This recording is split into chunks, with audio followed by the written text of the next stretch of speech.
नमस्कार दोस्तों, आज मैं आपके लिए लेकर आया हूँ मुंशी प्रेमचंद जी द्वारा लिखित कहानी बड़े भाई साहब। मेरे भाई साहब मुझसे 5 साल बड़े थे, लेकिन केवल 3 दर्जे आगे। उन्होंने भी इसी उम्र में पढ़ना शुरू किया था जब मैंने शुरू किया, लेकिन तालीम जैसे महत्व के मामले में वह जल्दबाजी से काम लेना पसंद न करते थे। इस भवन की बुनियाद खूब मजबूत डालनी चाहते थे, जिस पर आलीशान महल बन सके। 1 साल का काम 2 साल में करते थे, कभी कभी 3 साल भी लग जाते थे। बुनियाद ही पुख्ता ना हो तो मकान कैसे पायेदार बने। मैं छोटा था, वह बड़े थे। मेरी उम्र 9 साल की, वह 14 साल के थे। उन्हें मेरी तंबी और निगरानी का पूरा और जन्मसिद्ध अधिकार था, और मेरी शालीनता इसी में थी कि उनके हुक्म को कानून समझूं। वह स्वभाव से बड़े अध्ययनशील थे, हरदम किताब खोले बैठे रहते, और शायद दिमाग को आराम देने के लिए कभी कॉपी पर, कभी किताब के हाशिए पर चिड़ियों, कुत्तों, बिल्लियों की तस्वीरें बनाया करते थे। कभी कभी एक ही नाम या शब्द या वाक्य 10-20 बार लिख डालते।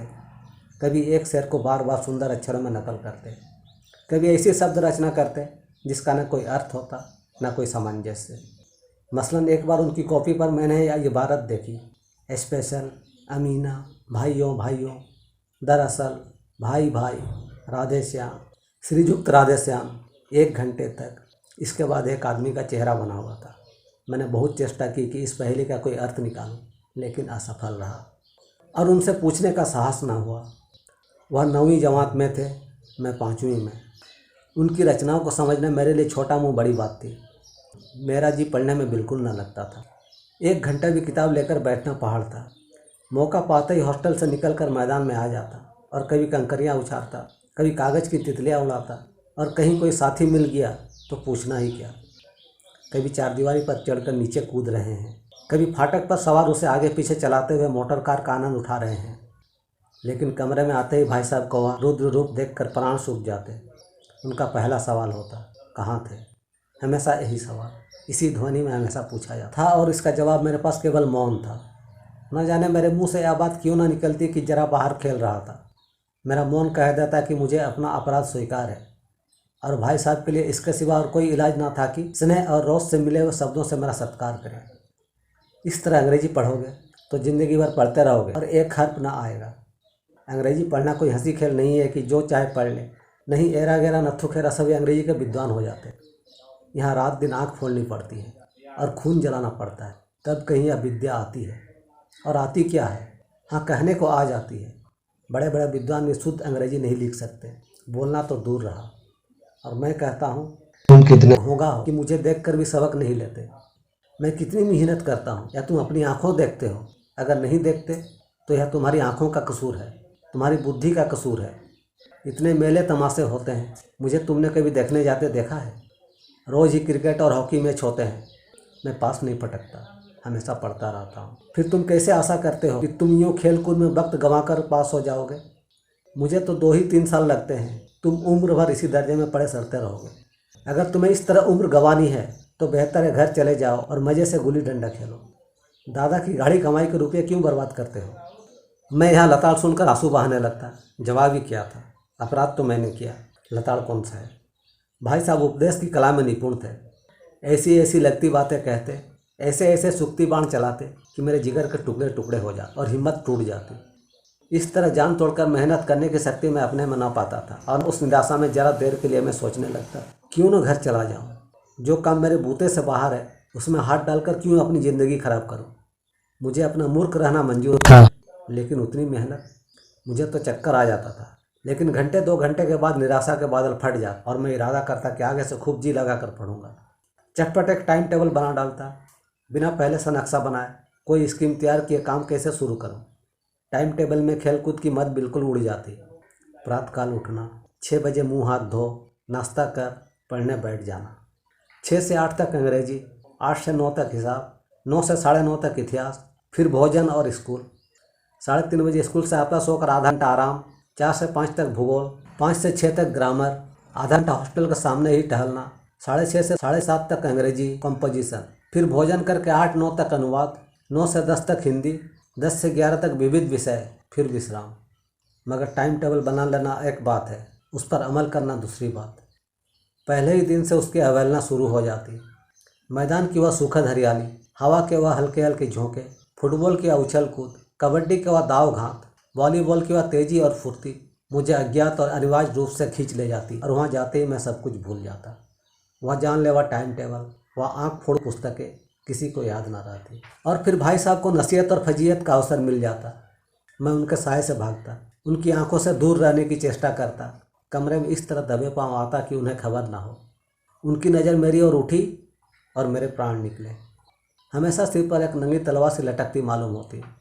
फिर तो जैसे मौत और विपत्ति के बीच में भी आदमी मोह और माया के बंधन में जकड़ा रहता है। मैं फटकार और घुड़कियाँ खाकर भी खेल कूद का तिरस्कार न कर सका।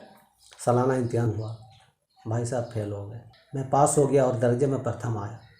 मेरे और उनके बीच में केवल 2 साल का अंतर रह गया। जी मैं आया भाई साहब को आड़े हाथों लूँ। आपकी अघोर तपस्या कहाँ गई? मुझे देखिए, मज़े से खेलता भी रहा और दर्जे में अव्वल भी हूँ, लेकिन वह इतने दुखी और उदास थे कि मुझे उनसे दिली हमदर्दी हुई और उनके घाव पर नमक छिड़ने का विचार भी लज्जास्पद जान पड़ा। हाँ, अब मुझे अपने ऊपर कुछ अभिमान हुआ और आत्मसम्मान भी बढ़ा। भाई साहब को आरोप मुझ पर ना रहा। आज़ादी से खेल कूद में शरीक होने लगा। दिल मजबूत था।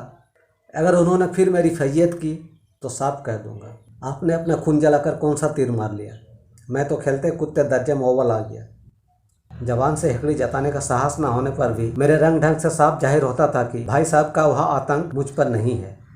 भाई साहब ने इसे भांप लिया। उनकी सहज बुद्धि बड़ी तीव्र थी और एक दिन जब मैं भोर का सारा समय गुल्ली डंडे की भेंट करके ठीक भोजन के समय लौटा तो भाई साहब ने मानो तलवार खींच ली और मुझ पर टूट पड़े। देखता हूँ इस साल पास हो गए और दर्जे में अव्वल आ गए तो तुम्हें दिमाग हो गया है, मगर भाईजान घमंड तो बड़ों बड़ों का नहीं रहा। तुम्हारी क्या हस्ती। इतिहास में रावण का हाल तो पढ़ा ही होगा। उसके चरित्र से तुमने कौन सा उपदेश लिया? क्या यूँ ही पढ़ गए? महज इम्तिहान पास कर लेना कोई बड़ी चीज़ नहीं, असल चीज़ है बुद्धि का विकास। जो कुछ पढ़ो उसका अभिप्राय समझो। रावण भूमंडल का स्वामी था। ऐसे राजों को चक्रवर्ती कहते हैं। आजकल अंग्रेजों का राज का विस्तार बहुत बढ़ा हुआ है, पर इन्हें चक्रवर्ती नहीं कह सकते। संसार में अनेकों राष्ट्र अंग्रेजों का आधिपत्य स्वीकार नहीं करते, बिल्कुल स्वाधीन है। रावण चक्रवर्ती राजा था। संसार के सभी महल उसे कर देते थे। बड़े बड़े देवता उसकी गुलामी करते थे। आग और पानी के देवता भी उसके दास थे, मगर उसका अंत क्या हुआ? घमंड ने उसका नाम निशान तक मिटा दिया। कोई उसे एक चुल्लू पानी देने वाला भी ना बचा। आदमी और जो कुकर्म चाहे करे, पर अभिमान ना करे। इतराए नहीं, अभिमान किया और दिन दुनिया दोनों से गया। शैतान का हाल भी पढ़ा ही होगा। उसे यह अभिमान हुआ था कि ईश्वर का उससे बढ़कर सच्चा भक्त कोई है ही नहीं। अंत यह हुआ कि स्वर्ग से नरक में ढकेल दिया गया। सहायरूम ने भी एक बार अहंकार किया था, भीख मांग मांग कर मर गया। तुमने तो अभी केवल 1 दर्जा पास किया है और अभी से तुम्हारा सिर फिर गया, तब तो तुम आगे बढ़ चुके। यह समझ लो कि तुम अपनी मेहनत से नहीं पास हुए, अंधे के हाथ बटेर लग गई। मगर बटेर केवल एक बार हाथ लग सकती है, बार बार नहीं लग सकती। कभी कभी गुल्ली डंडे में भी अंधाचोर निशान पड़ जाता है। इससे कोई सफल खिलाड़ी नहीं हो जाता। सफल खिलाड़ी वह है जिसका कोई निशान खाली ना जाए। मेरे फेल होने पर मत जाओ। मेरे दर्जे में आओगे तो दांतों पसीना आ जाएगा जब अलजबरा और ज्योमेट्री के लोहे के चने चबाने पड़ेंगे और इंग्लिस्तान का इतिहास पढ़ना पड़ेगा। बादशाहों के नाम याद रखना आसान नहीं। 8-8 हेनरी हो गुजरे हैं। कौन सा कांड किस हेनरी के समय में हुआ, क्या याद कर लेना आसान समझते हो? हेनरी 7वें की जगह हेनरी 8वां लिखा और सब नंबर गायब, सफा चट। सिफर भी ना मिलेगा, सिफर भी। हो किस ख्याल में? दर्जनों तो जेम्स हुए हैं, दर्जनों विलियम, कौड़ियों चार्ल्स। दिमाग चक्कर खाने लगता है, आंधी रोग हो जाता है। इन अभागों को नाम भी ना जुड़ते थे। एक ही नाम के पीछे 2M, संयम, चहरम, पंचम लगाते चले गए। मुझसे पूछते तो 10 लाख नाम बता देता। और ज्योमेट्री तो बस खुदा की पनाह। अ ब ज की जगह अ ज ब लिख दिया और सारे नंबर कट गए। कोई इन निर्दयी मोहम्मदहीनों से नहीं पूछता कि आखिर अ ब ज और अ ज ब में क्या फर्क है, और व्यर्थ की बात के लिए क्यों छात्रों का खून करते हो? दाल भात रोटी खाई या भात दाल रोटी खाई, इसमें क्या रखा है? मगर इन परीक्षकों को क्या परवाह? वह तो वही देखते हैं जो पुस्तक में लिखा है। चाहते हैं कि लड़के अक्षर अक्षर रट डालें और इसी रटंत का नाम शिक्षा रख छोड़ा। और आखिर इन बेसिर पैर की बातों के पढ़ने से फायदा? इस रेखा पर वह लंब गिरा दो तो आधा लंब से दुगना होगा। पूछिए इससे प्रयोजन दुगुना नहीं चौगुना हो जाए या आधा ही रहे मेरी बला से। लेकिन परीक्षा में पास होना है तो यह सब खुरापात याद रखनी पड़ेगी। कह दिया समय की पाबंदी पर एक निबंध लिखो जो 4 पन्नों से कम ना हो। अब आप कॉपी सामने खोले, कलम हाथ में लिए, उसके नाम को रोइए। कौन नहीं जानता कि समय की पाबंदी बहुत अच्छी बात है। इससे आदमी के जीवन में संयम आ जाता है, दूसरों को उस पर स्नेह होने लगता है और उसके कारोबार में उन्नति होती है। लेकिन इस जरा सी बात पर 4 पन्ने कैसे लिखे? जो बात एक वाक्य में कही जा सके उसे 4 पन्नों में लिखने की जरूरत? मैं तो इसे हिमाकत कहता हूं। यह तो समय की किफायत नहीं बल्कि उसका दुरुपयोग है कि व्यर्थ में किसी बात को ठूस दिया जाए। हम चाहते हैं आदमी को जो कुछ कहना हो चटपट कह दे और अपनी राह ले, मगर नहीं, आपको 4 पन्ने रंगने पड़ेंगे, चाहे जैसे लिखिए। और पन्ने तो पूरे फुल स्केप के आकार के। यह छात्रों पर अत्याचार नहीं तो और क्या है। अनर्थ तो यह है कि कहा जाता है संक्षेप में लिखो। समय की पाबंदी पर संक्षेप में एक निबंध लिखो, 2-4 पन्नों से कम ना हो। ठीक, संक्षेप में तो 4 पन्ने हुए, नहीं तो शायद 100-200 पन्ने लिखवाते। तेज भी दौड़िए और धीरे धीरे भी। है उल्टी बात या नहीं? बालक भी इतनी सी बात समझ सकता है, लेकिन इन अध्यापकों को इतनी तमीज भी नहीं। उस पर दावा है कि हम अध्यापक है। मेरे दर्जे में आओगे लाला तो ये सारे पापड़ बेलने पड़ेंगे और तब आटे दाल का भाव मालूम होगा। इस दर्जे में अव्वल आ गए हो तो जमीन पर पाँव नहीं रखते। इसलिए मेरा कहना मानिए, लाख फेल हो गया हूँ लेकिन तुमसे बड़ा हूँ। संसार का मुझे तुमसे कहीं ज़्यादा अनुभव है। जो कुछ कहता हूँ उसे गिरह बांधिए, नहीं पछताइएगा। स्कूल का समय निकट था, नहीं ईश्वर जाने यह उपदेश माला कब समाप्त होती। भोजन आज मुझे निस्वाद सा लग रहा था। जब पास होने पर यह तिरस्कार हो रहा है तो फेल हो जाने पर तो शायद प्राण ही ले लिए जाए। भाई साहब ने अपने दर्जे की पढ़ाई का जो भयंकर चित्र खींचा था उसने मुझे भयभीत कर दिया। कैसे स्कूल छोड़कर घर नहीं भागा, यही ताज्जुब है। लेकिन इतने तिरस्कार पर भी पुस्तकों से मेरी अरुचि ज्यों की त्यों बनी रही। खेल कूद का कोई अवसर हाथ से न जाने देता। पढ़ता भी था मगर बहुत कम। बस इतना कि रोज का टास्क पूरा हो जाए और दर्जे में जलील ना होना पड़े। अपने ऊपर जो विश्वास पैदा हुआ था वह फिर लुप्त हो गया और चोरों का सा जीवन कटने लगा। फिर सालाना इम्तिहान हुआ और कुछ ऐसा संयोग हुआ कि मैं फिर पास हुआ और भाई साहब फिर फेल हो गए। मैंने बहुत मेहनत नहीं की पर न जाने कैसे दर्जे में अव्वल आ गया। मुझे खुद अचरज हुआ। भाई साहब ने प्राणांत तक परिश्रम किया था। कोर्स का एक एक शब्द चाट गए थे। 10 बजे रात तक इधर, 4 बजे भोर से उधर। 6 से 9 तक स्कूल जाने के पहले मुद्रा कांतिहीन हो गई थी मगर बेचारे फेल हो गए। मुझे उन पर दया आती थी। नतीजा सुनाया गया तो वह रो पड़े और मैं भी रोने लगा। अपने पास होने की खुशी आधी हो गई। मैं भी फेल हो गया होता तो भाई साहब को इतना दुख ना होता। लेकिन विधि की बात कौन टाले। मेरे और भाई साहब के बीच में अब केवल 1 दर्जे का अंतर रह गया। मेरे मन में एक कुटिल भावना उदय हुई कि कहीं भाई साहब 1 साल और फेल हो जाए तो मैं उनके बराबर हो जाऊं। फिर वह किस आधार पर मेरी फजीयत कर सकेंगे। लेकिन मैंने इस कमीने विचार को दिल से बलपूर्वक निकाल डाला। आखिर वहाँ मुझे मेरे हित के विचार से ही तो डांटते हैं। मुझे इस वक्त अप्रिय लगता है अवश्य, मगर शायद है उनके उपदेशों का ही असर हो कि मैं दानादन पास होता जाता हूँ और इतने अच्छे नंबरों से। अब कि भाई साहब कुछ नर्म पड़ गए थे। कई बार मुझे डांटने का अवसर पाकर भी उन्होंने धीरज से काम लिया। शायद अब वह खुद समझने लगे थे कि मुझे डांटने का अधिकार उन्हें नहीं रहा, या रहा तो बहुत कम। मेरी स्वच्छंदता भी बढ़ी। मैं उनकी सहिष्णुता का अनुचित लाभ उठाने लगा। मुझे कुछ ऐसी धारणा हुई कि मैं तो पास हो ही जाऊंगा, पढ़ूं या ना पढ़ूं। मेरी तकदीर बलवान है। इसीलिए भाई साहब के डर से जो थोड़ा बहुत पढ़ लिया करता था वह भी बंद हुआ। मुझे कनखौवे उड़ाने का नया शौक पैदा हो गया था और अब सारा समय पतंगबाजी की भेंट होता था। फिर भी मैं भाई साहब का अदब करता था और उनकी नजर बचाकर कनखौवे उड़ाता था। मांझा देना, कन्ने बांधना, पतंग टूर्नामेंट की तैयारियां आदि समस्याएं सब गुप्त रूप से हल हो जाती थी। मैं भाई साहब को यह संदेह न करने देना चाहता था कि उनका सम्मान और लिहाज मेरी नजरों में कम हो गया है। एक दिन संध्या समय हॉस्टल से दूर मैं एक कनकौवा लूटने बेतहासा दौड़ा जा रहा था। आंखें आसमान की ओर थी और मन उस आकाशगामी पथिक की ओर जो मंद गति से झूमता पवन की ओर चला जा रहा था। मानो कोई आत्मा स्वर्ग से निकलकर विरक्त मन से नए संसार ग्रहण करने जा रही हो। बालकों की एक पूरी सेना लग्गे और झाड़दार बांस लिए उसका स्वागत करने को दौड़ी जा रही थी। किसी को अपने आगे पीछे की खबर ना थी। सभी मानो उस पतंग के साथ ही आकाश में उड़ रहे थे जहां सब कुछ समतल है, न मोटर कार है, न ट्राम, न गाड़ियां।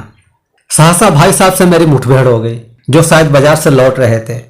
उन्होंने वहीं मेरा हाथ पकड़ लिया और उग्र भाव से बोले, इन बाजारी लौंडों के साथ धेले के कनकौवे के लिए दौड़ते तुम्हें शर्म नहीं आती? तुम्हें इसका भी कुछ लिहाज नहीं कि अब नीची जमात में नहीं हो, बल्कि 8वीं जमात में आ गए हो और मुझसे केवल एक दर्जा नीचे हो। आखिर आदमी को कुछ तो अपने पोजीशन का ख्याल रखना चाहिए। एक जमाना था कि लोग 8वीं दर्जा पास करके नायब तहसीलदार हो जाते थे। मैं कितनी ही मिडिलकियों को जानता हूं जो आज अव्वल दर्जे के डिप्टी मजिस्ट्रेट या सुपरिटेंडेंट है। कितने ही 8वीं जमात वाले हमारे लीडर और समाचार पत्रों के संपादक हैं। बड़े बड़े विद्वान उनकी मातहती में काम करते हैं और तुम उसी 8वें दर्जे में आकर बाजारी लौंडों के साथ कनखोवे के लिए दौड़ रहे हो। मुझे तुम्हारी इस कमकली पर दुख होता है। तुम जहीन हो, इसमें शक नहीं, लेकिन वह जहन किस काम का जो हमारे आत्मगौरव की हत्या कर डाले। तुम अपने दिल में समझते होगे मैं भाई साहब से महज एक दर्जा नीचे हूं और अब उन्हें मुझको कुछ कहने का हक नहीं, लेकिन यह तुम्हारी गलती है। मैं तुमसे 5 साल बड़ा हूं और चाहे आज तुम मेरी ही जमात में आ जाओ और परीक्षकों का यही हाल है तो निस्संदेह अगले साल तुम मेरे समकक्ष हो जाओगे और शायद 1 साल बाद मुझसे आगे भी निकल जाओ। लेकिन मुझ में और तुम में जो 5 साल का अंतर है उसे तुम क्या खुदा भी नहीं मिटा सकता। मैं तुमसे 5 साल बड़ा हूं और हमेशा रहूंगा। मुझे दुनिया का और जिंदगी का जो तजर्बा है तुम उसकी बराबरी नहीं कर सकते, चाहे तुम MA और डीलेट और DPhil ही क्यों ना हो जाओ। समझ किताबें पढ़ने से नहीं आती, दुनिया देखने से आती है। हमारी अम्मा ने कोई दर्जा नहीं पास किया और दादा भी शायद 5वीं 6ठी जमात के आगे नहीं गए, लेकिन हम दोनों चाहे सारी दुनिया की विद्या पढ़ लें, अम्मा और दादा को हमें समझाने और सुधारने का अधिकार हमेशा रहेगा। केवल इसीलिए नहीं कि हमारे जन्मदाता हैं, बल्कि इसलिए कि उन्हें दुनिया का हमसे ज्यादा तजर्बा है और रहेगा। अमेरिका में किस तरह की राज व्यवस्था है और 8वें हेनरी ने कितने ब्याह किए और आकाश में कितने नक्षत्र हैं, यह बात चाहे उन्हें ना मालूम हो, लेकिन हजारों ऐसी बातें हैं जिनका ज्ञान उन्हें हमसे और तुमसे ज्यादा है। देव न करे आज मैं बीमार हो जाऊं तो तुम्हारे हाथ पांव फूल जाएंगे। दादा को तार देने के सिवा तुम्हें और कुछ न सूझेगा, लेकिन तुम्हारी जगह दादा हो तो किसी को तार ना दे, न घबराएं, न बदहवास हो। पहले खुद मर्ज पहचान कर इलाज करेंगे, उसमें सफल ना हुए तो किसी डॉक्टर को बुलाएंगे। बीमारी तो खैर बड़ी चीज है, हम तुम तो इतना भी नहीं जानते कि महीने भर का खर्च महीना भर कैसे चले। जो कुछ दादा भेजते हैं उसे हम 20-22 तक खर्च कर डालते हैं और फिर पैसे पैसे को मोहताज हो जाते हैं। नाश्ता बंद हो जाता है, धोबी और नाई से मुंह चुराने लगते हैं। लेकिन जितना हम और तुम आज खर्च कर रहे हैं उसके आधे में दादा ने अपनी उम्र का बड़ा भाग इज्जत और नेक नामी के साथ निभाया है और एक कुटुंब का पालन किया है जिसमें सब मिलकर 9 आदमी थे। अपने हेडमास्टर साहब ही को देखो, MA है कि नहीं, और यहाँ के MA नहीं, ऑक्सफोर्ड के 1000 रुपये पाते हैं, लेकिन उनका घर का इंतजाम कौन करता है? उनकी बूढ़ी माँ। हेडमास्टर साहब की डिग्री यहाँ बेकार हो गई। पहले खुद घर का इंतजाम करते थे, खर्च पूरा न पड़ता था, कर्जदार रहते थे। जब से उनकी माताजी ने प्रबंध अपने हाथों में ले लिया है जैसे घर में लक्ष्मी आ गई है। तो भाईजान यह गुरूर दिल से निकाल डालो कि तुम मेरे समीप आ गए हो और अब स्वतंत्र हो। मेरे देखते तुम बेहरा ना चलने पाओगे। अगर तुम यूं न मानोगे तो मैं थप्पड़ दिखाकर इसका प्रयोग भी कर सकता हूं। मैं जानता हूं तुम्हें मेरी बात जहर लग रही है। मैं उनकी इस नई युक्ति से नतमस्तक हो गया। मुझे आज सचमुच अपनी लघुता का अनुभव हुआ और भाई साहब के प्रति मेरे मन में श्रद्धा उत्पन्न हुई। मैंने सजल आंखों से कहा, हरगिज नहीं, अब जो कुछ फरमा रहे हैं वह बिल्कुल सच है और आपको उसका कहने का अधिकार है। भाई साहब ने मुझे गले लगा लिया और बोले, मैं कनखौवे उड़ाने को मना नहीं करता, मेरा जी भी ललचता है, लेकिन करूं क्या? खुद बेरहा चलूं तो तुम्हारी रक्षा कैसे करूं? यह कर्तव्य भी तो मेरे सिर है। संयोग से उसी वक्त तक कटा हुआ कनखौवा हमारे ऊपर से गुजरा। उसकी डोर लटक रही थी। लड़कों का एक गोल पीछे पीछे दौड़ा चला आता था। भाई साहब लंबे हैं ही, उछलकर उसकी डोर पकड़ ली और बेतहासा हॉस्टल की तरफ दौड़े। मैं पीछे पीछे दौड़ रहा था। दोस्तों, अगर आपको यह कहानी अच्छी लगी हो तो लाइक, शेयर और कमेंट कीजिएगा और आगे भी इसी तरह की ढेर सारी वीडियो देखने के लिए चैनल को सब्सक्राइब जरूर कीजिएगा। धन्यवाद।